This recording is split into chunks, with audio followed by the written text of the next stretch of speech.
Got a place to set my Bible today, and it's not a holster. So if you missed last week, I didn't have any place to put it down, and I was very awkward. That's all right, though. I'm used to it. Are y'all used to that?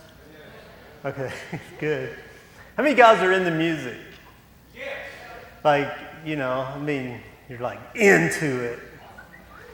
I'm like a music person. Like, I've always been really into music. And when I was growing up, I was into, like, you know, all kinds of music. And I have to tell you guys, I graduated in 1988, so I was into some stuff that we laugh about now.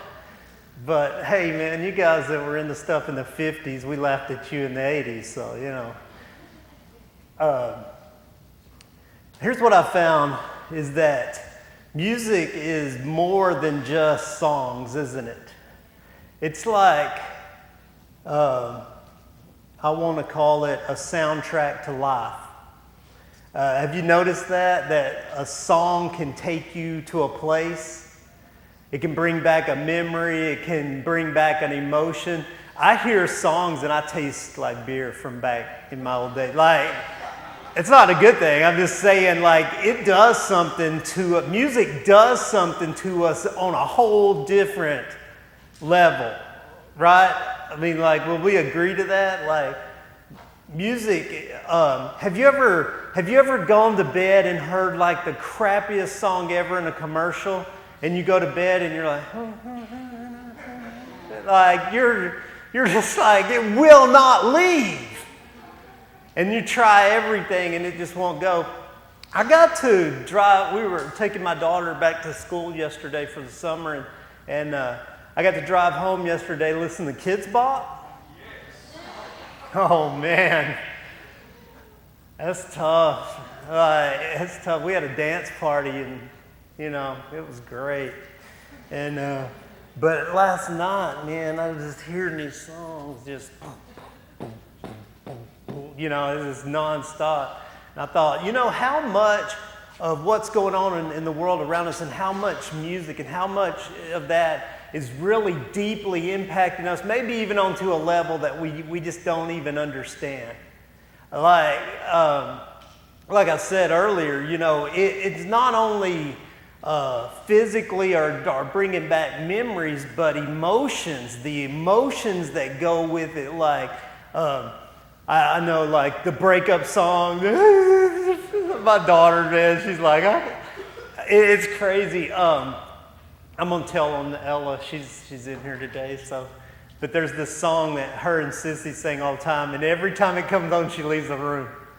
Like, Ella won't cry in front of people. She don't like being emotional in front of people. And every time this song comes on, she's got somewhere to go. And it don't matter where it is. The other day we were at this talent show. Was it a talent show? What was that thing called? Talent show. Man, I don't know. I lose my mind sometimes. We were at this talent show, and these kids started singing this song, and Ella had to go to the bathroom. Like, it's just convenient because it drags up emotions, and it touches us in such a deep place. So today I want to talk about soundtrack to life. And this series, if you're new here today or you hadn't been here, we're in this series called Live Loud. And what this series is about, it's for me. So y'all are invited. Like, I'm not gonna run you out, but it's for me because I'm not one to settle. I don't want just life. Like, I want life, you know, like, I want it bigger and the most that there is. And I feel like there's so much that I just kind of take and let it sit there. I've got, I also, not only do I like music, but I like lights and I like gadgets. And so when my stereo has things that bounce and move, I really like that. And when I have things that when the bass hits, they explode. No, I don't. But like, I like whenever it hits, you know, lights are going boom, boom, boom, right? Well, I don't like it when things are flat. Like, you got the little thing and it's going No, that's just not good for me. Like, I want stuff to move. It's there, it's got to be moving, right? So that's kind of what I want out of life. I don't want my life going like, I mean, that's what it does on talk radio. I want it amplified, man. I want my life to be boom, boom, like red.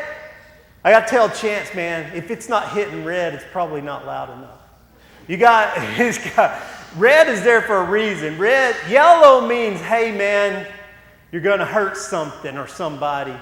And red means we've passed that threshold. And so I said, don't leave it in red, but if it touches, it's all right.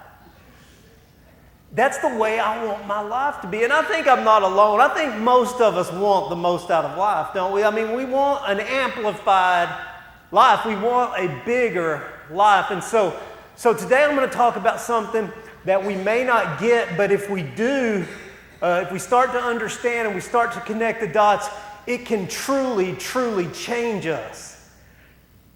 So I'm going to talk to you today about music. Now, in Deuteronomy, in the book of Deuteronomy, Moses has led the children of Israel out of bondage in Egypt. And if you don't know what I'm talking about, then there's this movie called The Ten Commandments. Get it, you'll catch you all up to speed. It's like Cliff Notes. You can get the whole thing.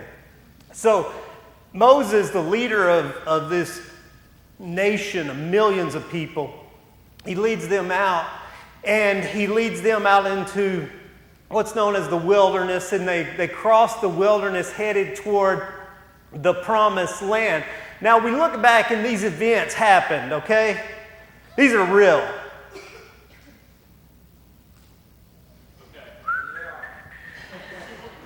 Like if y'all ain't gonna talk, man, I'm just gonna talk all day long. Like I'm gonna talk till you respond. All right.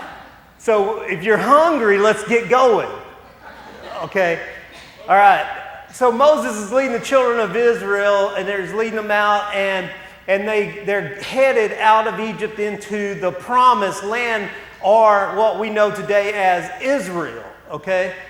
Now, this is bigger than just a history story. This is a picture of you and me.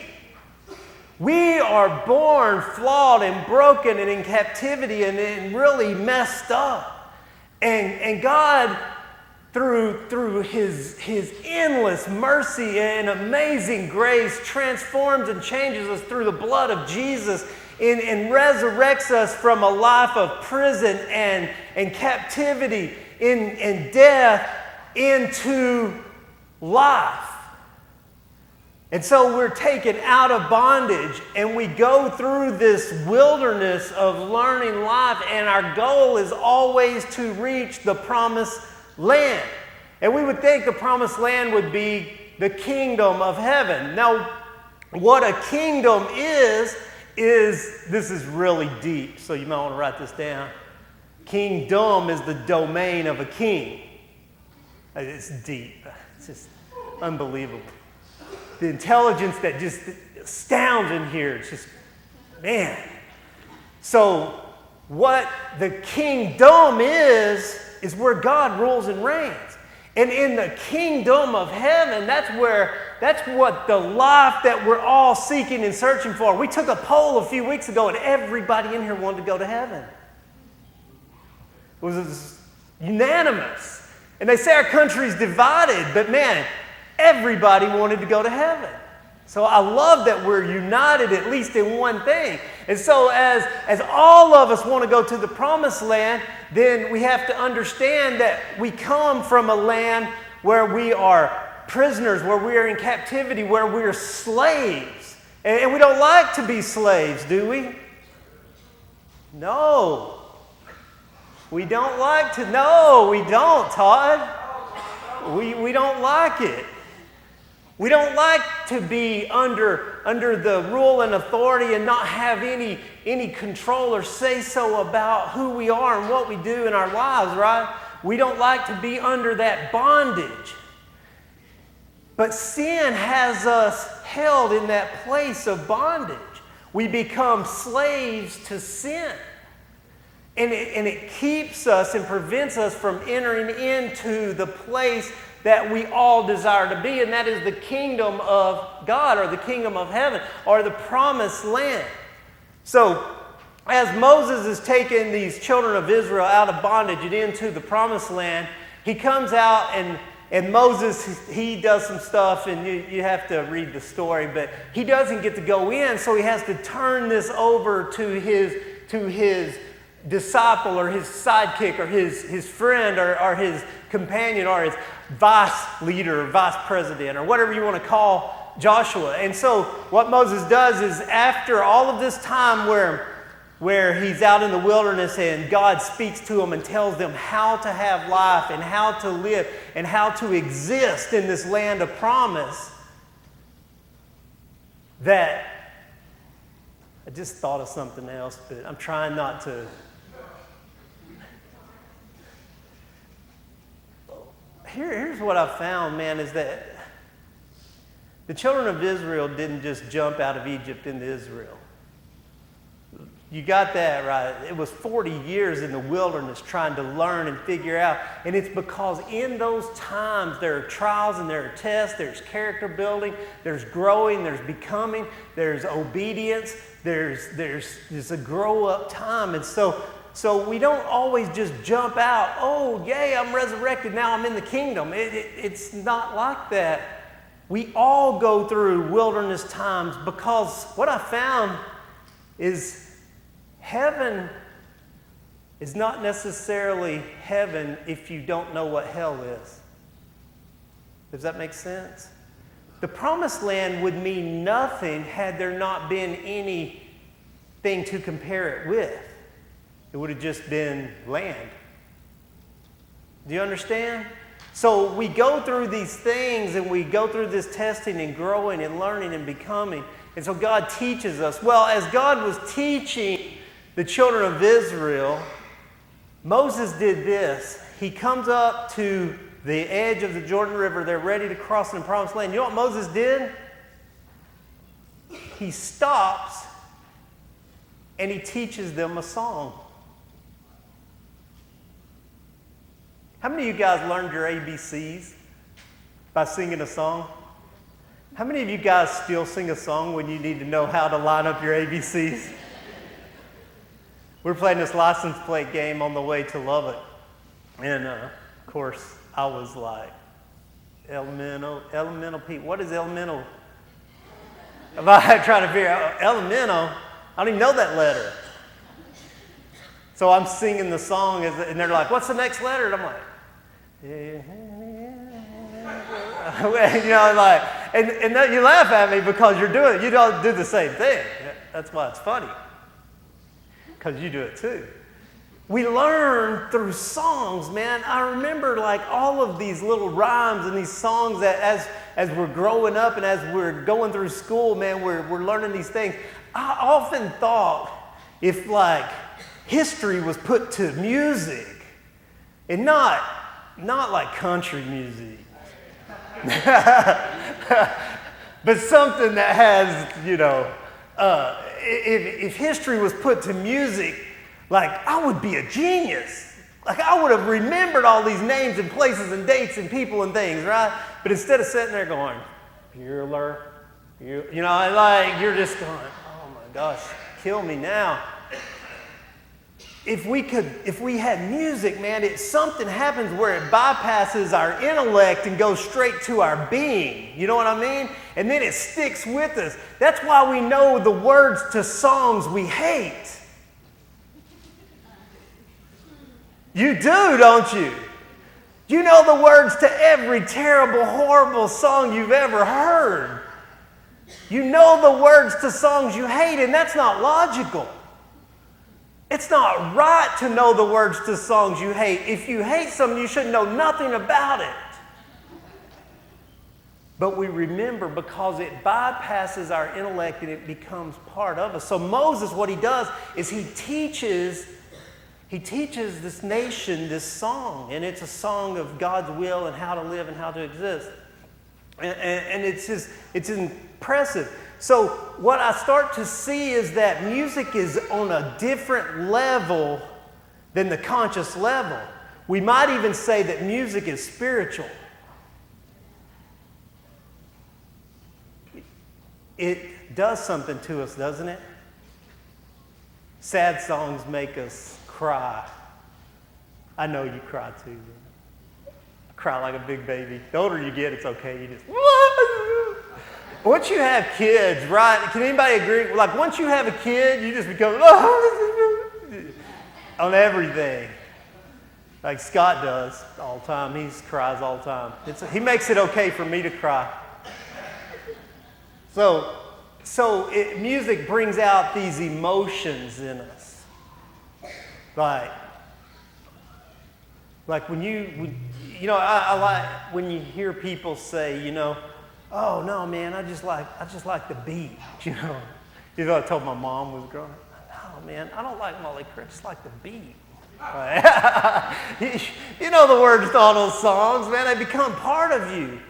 And then there's songs like, those songs that are like that.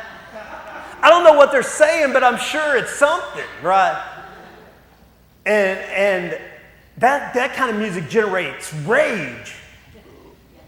Oh, come on, guys, I'm not lying. I've seen you cry, and I know you rage out. It does. It does something to us. It moves within us. And so the music that we put as the soundtrack of our life is extremely, extremely important. Maybe so much more important than we ever thought that it would be or could be. Remember when we started this series, I said what God's goal was to restore the tent of David. Like when we talk about Zion and heaven, the kingdom of heaven, God's plan for redemption was to restore the house, the tent of David. Now, David's tent was different than all the tabernacles that it had before and different than the temple that came after, because in David's tent, man worshiped God face to face. Man existed and dwelt in the presence of God, and they found that it was very, very good. God wasn't veiled. Man and God were in the same place. And today, when Jesus came, he tore down the veil in the temple, and God and us are face to face. You realize that? Like that freaks some of us out because He's God and we're not, and that's not comfortable to be in that presence. But it's a good thing when we're in His presence in the right state. And so, as David brings the Ark of the Covenant, the presence of God, and puts it place in the tent, what David does is he assigns praise leaders, praise people to come and sing and play praises all the time in front of it. And so, in like 1 Chronicles chapter 16, in the Chronicles, it chronicles the whole story that's going on. But in Chronicles chapter 16, it says, verse 4 says that David, then he appointed some Levites as ministers before the Ark of the Covenant to invoke, which means to speak, to invoke, to speak thanksgiving to God, to speak truths about God, to speak with the people there. So there was like teaching or talking, encouragement. He said to thank these leaders in this that were ministering there. They were constantly giving thanks, like prayers and offerings and praises to God. And it says then to praise the Lord, the God of Israel, and he assigns them. And then he says. He gives all the names of who they are, and he said these were like the harp players and the lyres. Not that they told lies, but they played cool, ancient guitars. Yeah, and so they were harp players and lyres. Actually, I was looking, and a lyre, what it was a stringed instrument, and a harp. Like we think of a harp, angels, right? But they're like stringed instruments, like that would be in the shape of a bowl or a vase or something like that. And then the lyre would be like a stringed instrument, more what we would think of as a violin or something like that, kind of woo kind of instrument, you know. So you had people playing harps and lyres and guys who were assigned to play cymbals. And like, this is thousands of people. And so I looked up, the Hebrew word for cymbal is like clangor. They were the clangers. And it's real technical stuff we get here. The clangers. Here's what I figured out. And it says over and over through this whole story, and they played loud. Like, you think about it, there's not really that soft cymbal. There's not that soothing, relaxing cymbal. There's the that's the cymbal, right? And there's that when you walk in and all the kids are going, that's the cymbal. That's what's happening. And so they are praising before this. And David assigned these people to rock out 24/7, like in the presence of God. And God evidently liked this party that went nonstop. And when we think of praise, man, we got to think of that. Like, I wrote this down because I couldn't remember all these words, but it said, I looked up like the Hebrew, and when it's talking about praise, it's this. Praise is to make a clear sound. So praise is always involved in sound, but not noise, to make a clear, distinct sound. And when you read the story, David's like, he says he assigns these singers and these stringed instrument people to sing in a harmony where everything is like one sound, and there's thousands of them. I mean, thousands. Can you imagine this band practice? Like everybody's playing their own thing, like 1,000 cymbals going, 1,000 guitar players noodling, and like it's just, you know. But he said he assigns them to play this. The praise means to make a show, act foolish, a rave, and a celebration. So when we read the Bible and it talks about praise, it's literally, I know everybody's like, oh, praise is a lifestyle. No, praise is music. It's the soundtrack of our life. It's the sound. It's the dance. It's the music. It's the drive. It's the passion. It's the acting foolish. It's getting out of it's laying down your pride and who you are and giving everything to God. And it's just, it's like what we envision when we think of like this huge God party going on. Now, a lot of people are like, well, I'm not really into praise. I kind of like worship. Well, worship is more like a way of living. Worship is not music. It doesn't, in the Hebrew, it doesn't even relate musically. Worship literally means to lay down, face down, to be laid out before.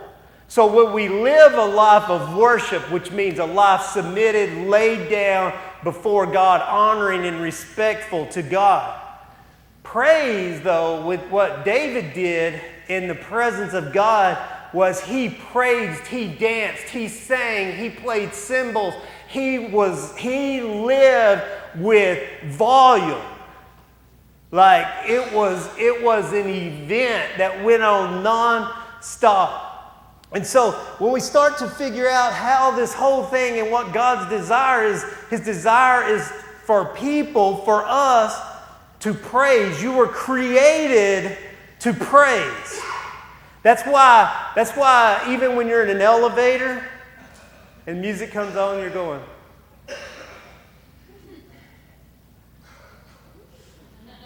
Everybody's a drummer when they get in an elevator, when you're not watching them. I go down, I see these guys on the road. Man, they're not even known. They're just full-on air drummers, you know. It's because we're created to praise. Now, it's part of us. Music is part of us. Sound is part of who we are. There is sound going on all the time. We're moved by sound. Our emotions run by sound. So all of these things are part, and we have desires. We are drawn to sound. We're drawn to music. And the problem with all of this is that we have taken what we were created for and we have shifted it and we use it for, or we worship, or we praise the wrong things. Praise got taken out and it became a sexual thing. Praise got taken out and it became a military thing. And now God tells the Levites, man, they lead into war, but it becomes tribal. It becomes all of these other things. Music becomes part of this whole thing. And then people start creating praise that glorifies and honors things other than God. And the problem with that is just because we don't honor God with it doesn't make it any less powerful. You want to get some demons stirred up? Hit some music. Hit some music. Like, I'll tell you how it works. It works on a whole different level. That's why the rage thing goes on with some music. And that's why the people who praise in different ways, they generate sexual drive and they generate rage and they generate all of these other things because music is so deep within us, it bypasses our intellect and goes straight to the core or to our soul or to it's actually taking place in the spirit. And so when praise is praising evil, it's generating activity among evil spirits.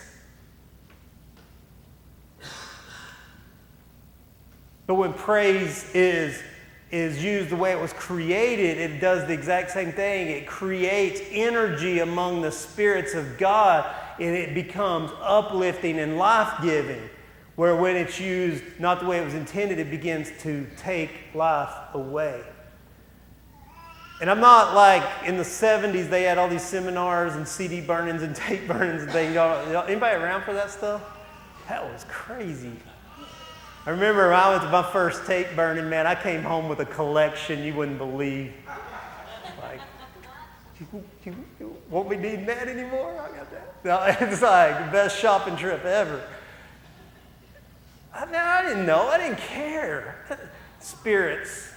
I wasn't trying to live loud. I was just trying to, be loud. I don't know what it was. So, music becomes such a part of us that, and it's on a different level that it communicates and it allows and opens and closes things off in a spiritual realm. Now, if you're bold and willing to admit you know what I'm saying is true already, like you don't need any convincing. And maybe you just never really thought of it, or maybe you're just like, want that music so bad, you're like, when I was a kid, I was like trying to make every excuse on why Guns N' Roses is awesome. And like, I knew what it did, I just liked what it did. I mean, let's be honest, it's like sometimes we like that stuff. If we didn't, then we wouldn't tolerate it in our lives. But what I found is it's life-stealing, life-taking, not life-giving. And we said when we started we wanted heaven. Like, everybody did, so you can't back out now, even when we get into stuff you don't want to talk about. So as we start to see this, I'll share a story with you. I was going to read it, but I'm running out of time. So there's a story in the Bible where King Saul, who wasn't honoring God with his kingdom and his rule, he started being tormented by evil spirits. Now, it's funny that you read this because Like I've heard all kinds of church teachings on evil spirits and they're messengers from Satan and all these things. But these were evil spirits sent by God. That's a twist, right? The evil spirit sent by God to torment Saul. You have to let that soak in. A lot of you, that's just like, oh, you don't. The evil spirit sent by God. But what happened is Saul's inner circle, they said, man, here's what we found is like when you play worship, when you play praise, like you need to get somebody in here to like play the harp for you, like somebody skilled. And so they found David and they brought David in, and when David would play, the spirits would leave Saul alone and he would get peace, like just by playing.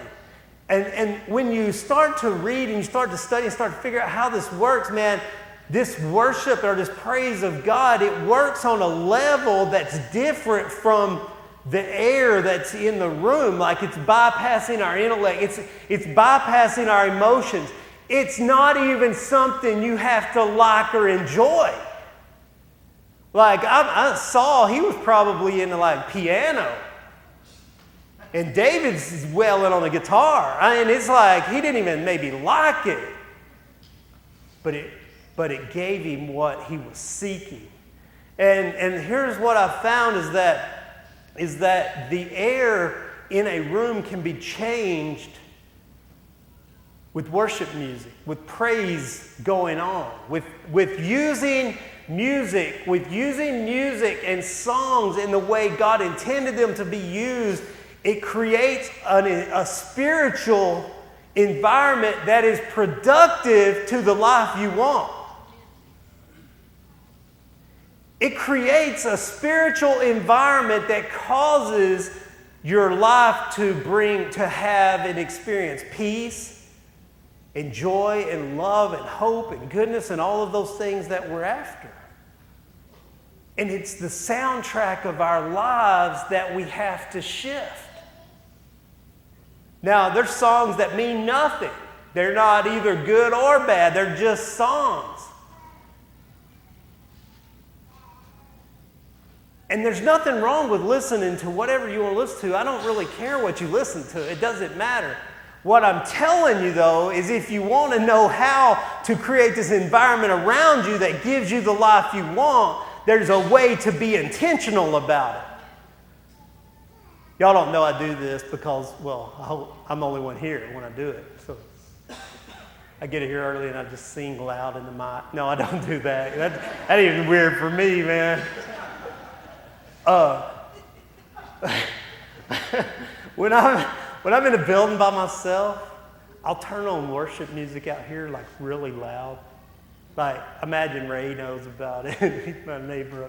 Because like it's like 6 o'clock on Sunday morning and I'm thumping in here. Doom, doom, doom, like, I got the praise going. And you know why? Because it changes the air in here. And you walk in and you go, man, this place just feels good. And I'll tell you it's because of what I've been doing in here.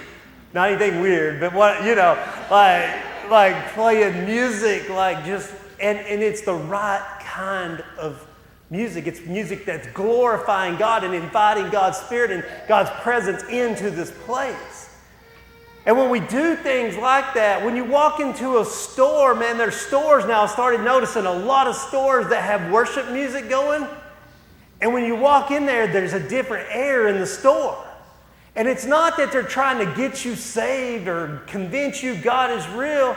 They figured out that it's calming, that it's peaceful, that it brings about the type of life that the people are wanting for their environment to be. And then you go in like Hot Topic, man, and it's like, and people are in there and they're ready to kill, man, and it's like, give me a shirt. Yeah. And that's the way it is, but it's what's going on, and we're not even aware of it. We're not even aware of it. So here's what I would do if I wanted that peace in my life, if I wanted an amplified life, is you put on praise. You surround yourself with praise. You don't have to like it. That's what I'm telling you. You don't have to like any of it. I dislike a lot, just about all of it.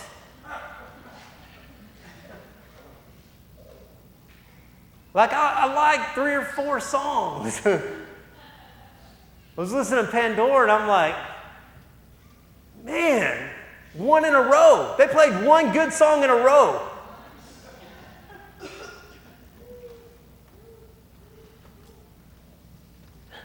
But it's funny because after a couple, you don't care because it just changes you.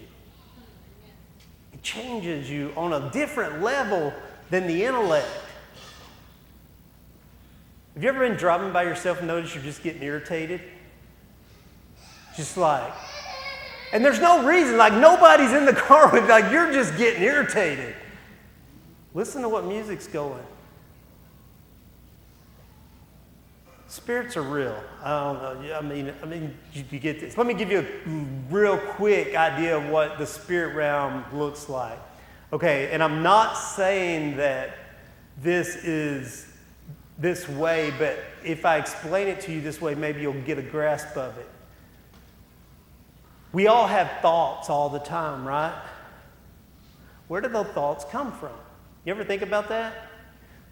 Like we all have thoughts, and we all have thoughts constantly, but where do those thoughts come from?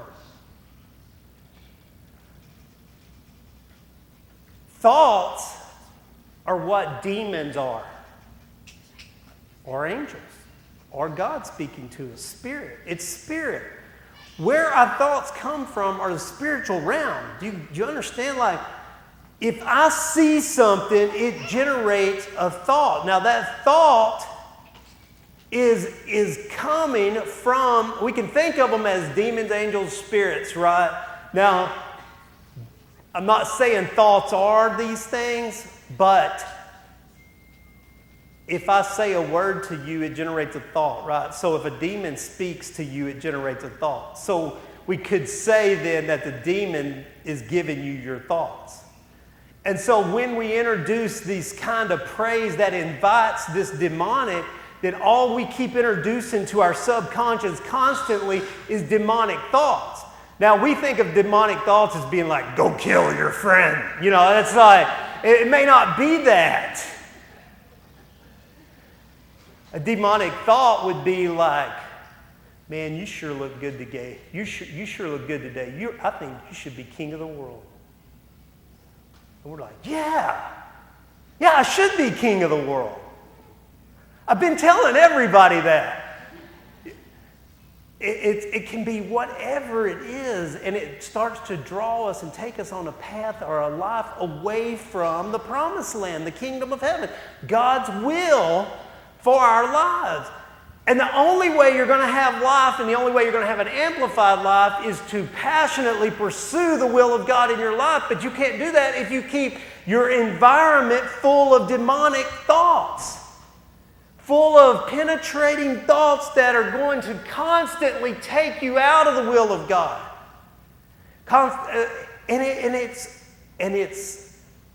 Look, man, your mind is strong. Your subconscious is stronger than you can ever imagine. It makes you sick physically.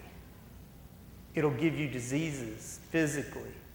It will take you down paths mentally. It will give you things like depression. Those things are demonic. They are introduced by thoughts. And they go so far as to make you think that starts to feel good. Like, I've been in this depression cycle. I understand how it feels. Like, you get depressed, and nobody wants to be depressed. You don't like, man, I can't wait till I get depression. But nobody's sitting there saying that. And then you get in it, and you're like, man, I would like to get out of this, but it really feels good. Well, who's saying that? Man, that's not a rational thought. That's not how you think. So where's that coming from? It's being introduced. And then what do, man? You put on some music, like, grunge, something from Seattle, get real depressed. I don't know. I'm not a big Seattle music fan. So anyway, that's a whole different message series. But we have to be aware of our soundtrack to our lives. Moses taught the children of Israel through a song. David, when he set up the tent, you know what he did? First thing David did? Teaches them a song. How to praise song. All through the Bible and all in our lives, if we pay attention and we can testify, there is a soundtrack to every one of our lives. Is there not? And what we have to do is we have to make sure that that soundtrack is not stealing what we want out of life, but that it is giving to what we want out of life. And if we will take this message and we'll take this word from God and we'll take the truth out of this book and we'll apply it to our lives, I will guarantee you your thought life will change just by what's on in the air around you. And when that changes, it's going to be so much easier to hear from God and walk in the will of God and seek the ways of God. And I don't really want to seek the ways of God. I just want to go to heaven. You can't get both. There's no heaven without God. People don't. It's like, I'm not really a big fan of God, man, but I sure do like the idea of heaven. Look, heaven is God. You don't get to go to heaven without God.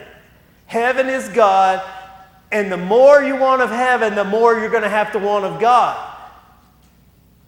And outside of God is hell. And the more you don't want God, then the more hell. And it really is that simple. It's not complicated. You can't get heaven without God, though. It's not like, I like this part, but I don't want that part. We don't get to pick and choose. These aren't options. And if we want that life, and if we want heaven, and we want God, we can change our environment that make it more conducive to the presence of God. And that's what I want for me, and that's what I want for you. I want our lives to be in the presence of God, experiencing all that God has. Do you not want that? You think God He loves you, He's crazy about you, He's all powerful, and He wants to pour out abundance of blessings on all of us. He wants that for us, but a lot of times we're like, I don't know. Yeah, I'll take a little, it's all right, No, we want to pursue that. That's what our life of worship is. That's what praise looks like, is being a fool before God because none of this other stuff matters. It's like, I'm going to pursue you even when it makes me crazy. It makes me look like a madman. That's the kind of life we want, isn't it? So I would encourage us as we leave here today, pay attention to the soundtrack of your life. I'll guarantee you that if you do this, and if you do this for 2 weeks, do this for a month, you're going to start to notice. If you do this for a year, you're going to look back in a year from now and you're going to go, wow, when I hear these songs, I have better memories. I have different memories. It generates a different emotion. There are songs, Christian songs, that I despise to this day that generate the most beautiful emotions in me because they take me back to a place because I forced myself into that soundtrack of life. And when I hear those songs, and I think to myself in the conscious, this beat's horrible and these lyrics are terrible. But then I think, wow, man, that connects me to something I really, really like, though. It takes me back to that place I want to be. We can do it. I mean, if you want that kind of life, this is a great place to start. Your soundtrack, pay attention to it. You got to stand up with me and I'll